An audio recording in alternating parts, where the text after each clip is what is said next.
And Yahweh spoke to Moses, saying, Speak to the sons of Israel, that they turn back and encamp before Pi-hahiroth, between Migdol and the sea, before Baal-zephon. Across from it you will encamp by the sea. And Pharaoh will say of the sons of Israel, They are entangled in the land, the wilderness has shut them in. And I will harden Pharaoh's heart, and he will follow after them. And I will get myself honor on Pharaoh and on all his host, and the Egyptians will know that I am Yahweh. And they did so. And it was told the king of Egypt that the people had fled, and the heart of Pharaoh and of his slaves was changed toward the people, and they said, What is this we have done, that we have let Israel go from serving us? And he made ready his chariot, and took his people with him. And he took 600 chosen chariots, and all the chariots of Egypt, and captains over all of them. And Yahweh hardened the heart of Pharaoh king of Egypt, and he pursued after the sons of Israel, for the sons of Israel went out with a high hand. And the Egyptians pursued after them all the horses and chariots of Pharaoh, and his horsemen, and his army, and overtook them encamping by the sea, beside Pi-hahiroth, before Baal-zephon. And when Pharaoh drew near, the sons of Israel lifted up their eyes, and saw that the Egyptians were marching after them, and they were very afraid, and the sons of Israel cried out to Yahweh. And they said to Moses, Because there were no graves in Egypt, have you taken us away to die in the wilderness? Why have you dealt thus with us, to bring us forth out of Egypt?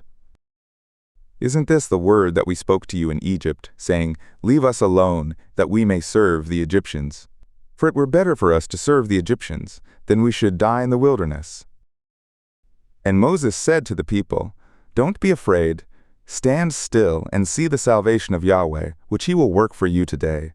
For the Egyptians whom you have seen today, you will see them again no more forever. Yahweh will fight for you, and you will hold your peace. And Yahweh said to Moses, Why do you cry to me? Speak to the sons of Israel, that they go forward. And you lift up your rod, and stretch out your hand over the sea, and divide it, and the sons of Israel will go into the midst of the sea, on dry ground. And I, look, I will harden the hearts of the Egyptians, and they will go in after them, and I will get myself honor on Pharaoh, and on all his host, on his chariots and on his horsemen. And the Egyptians will know that I am Yahweh, when I have gotten myself honor on Pharaoh, on his chariots, and on his horsemen. And the angel of God, who went before the camp of Israel, removed and went behind them, and the pillar of cloud removed from before them, and stood behind them. And it came between the camp of Egypt and the camp of Israel, and there was the cloud and the darkness. And it lit up the night, and the one didn't come near the other all night. And Moses stretched out his hand over the sea, and Yahweh caused the sea to go back by a strong east wind all the night, and made the sea dry land, and the waters were divided. And the sons of Israel went into the midst of the sea on the dry ground, and the waters were a wall to them on their right hand and on their left. And the Egyptians pursued, and went in after them into the midst of the sea, all Pharaoh's horses, his chariots, and his horsemen. And it came to pass in the morning watch, that Yahweh looked forth on the host of the Egyptians through the pillar of fire and of cloud, and discomfited the host of the Egyptians.